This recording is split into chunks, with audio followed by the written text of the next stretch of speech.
Bhagavad, on the 9th day of the Mahabharata war between the Pandavas and the Kauravas, the third Yuga had ended and the last Yuga, which was the Kali Yuga, had begun.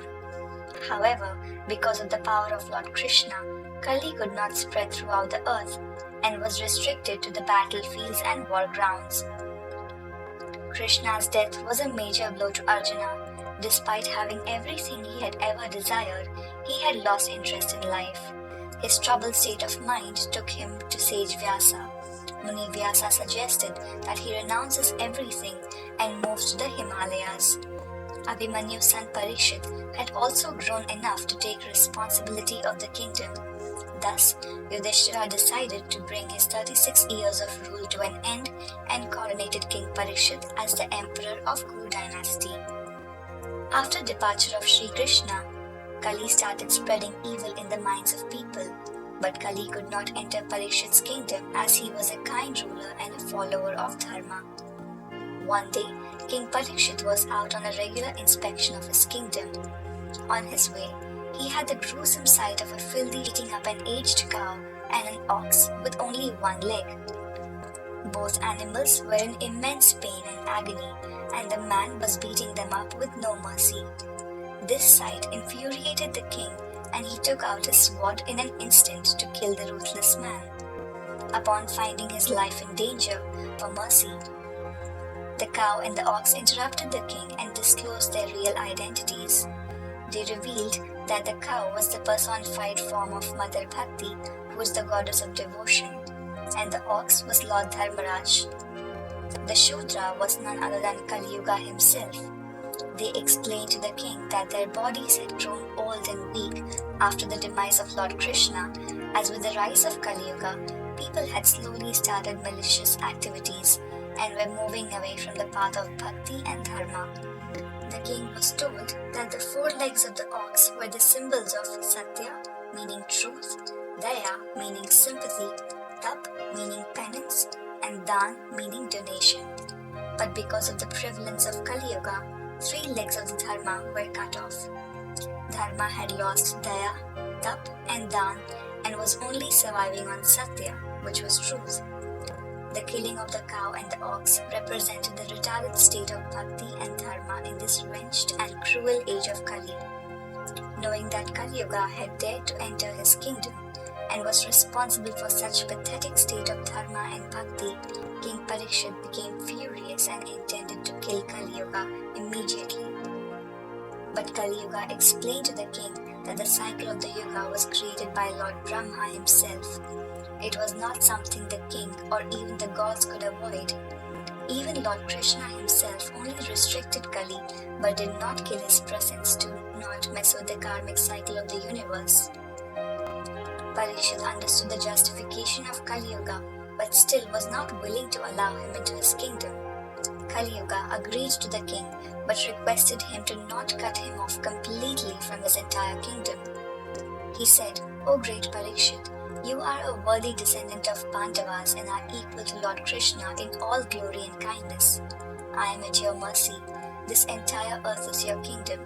If you tell me to leave your kingdom, where will I go?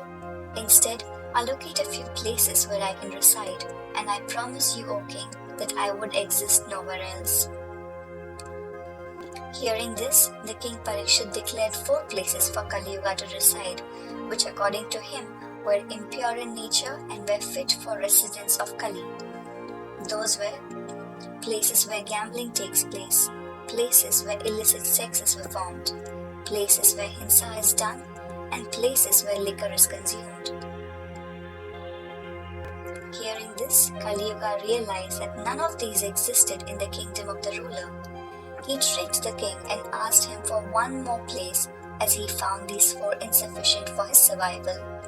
At this, King Parikshit instructed him that he can stay in gold too. Kali Yuga was satisfied and left thanking the king. After a few days of this incident, King Parikshit was looking around various boxes in his room where several valuables were kept. He opened one of the boxes and found a glazing gold mukut or a crown. He had never seen a crown like that in his palace or in his entire life. The crown actually belonged to the cruel King Jarasandh, who was killed by Bhima, one of the Pandavas. Bhima wished to wear it, but Lord Krishna had stopped him because he knew that it had belonged to King Jarasandh, who was a living form of sin and adharma. And if Bhima wore it, it would bring ill effects on his mind. Refuted by Krishna, Bhima placed it in a box which was now found by Parikshit. Ignorant of this fact, Parikshit was completely astounded by the crown and wore it on his head. Immediately it started manipulating the king's mind. The effects were more so than ever, as Kali had also entered his mind through the gold, which was its fifth home as granted by Parikshit. Instantly, the king felt a desire to go for hunting, although until that point, he abhorred hunting and considered it brutal. After a few hours of hunting in the forest, the king was exhausted and thirsty. Tired, he entered an ashram where a sage was meditating. Parikshit called out the sage several times for water, but the sage remained in his meditational state of mind and paid no senses to the king. Instigated by Kali Yuga's effects, the king felt that the sage was ignoring him, trying to mock and be disrespectful on purpose. Parikshit saw a dead snake lying around the corner. Out of anger, he picked it up and put it around the neck of the meditating sage and returned to his palace. When he reached his palace and took off his crown, he realized his mistake and began repenting.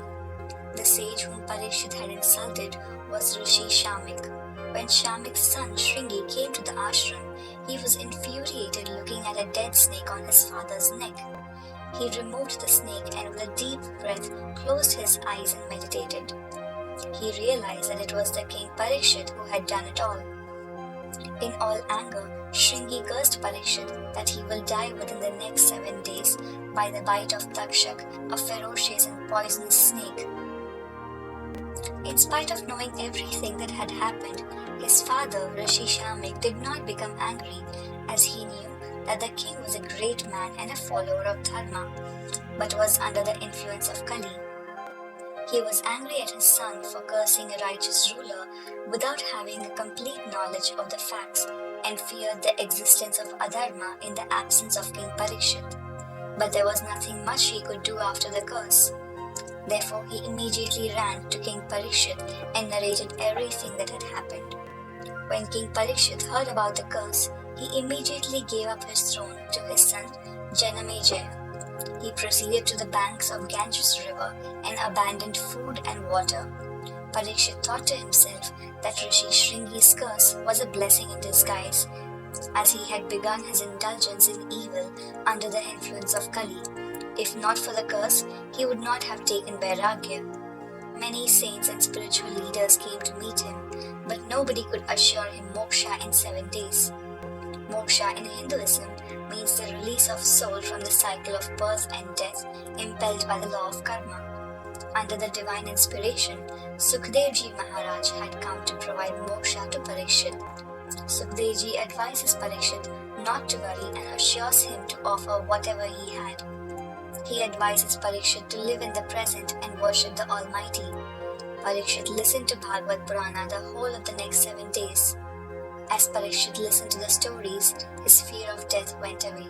He realized the ultimate truth of life and death, and when he was ready to give up on his body to attain moksha, the Takshak now bit him, and his soul left his body to merge with the Lord.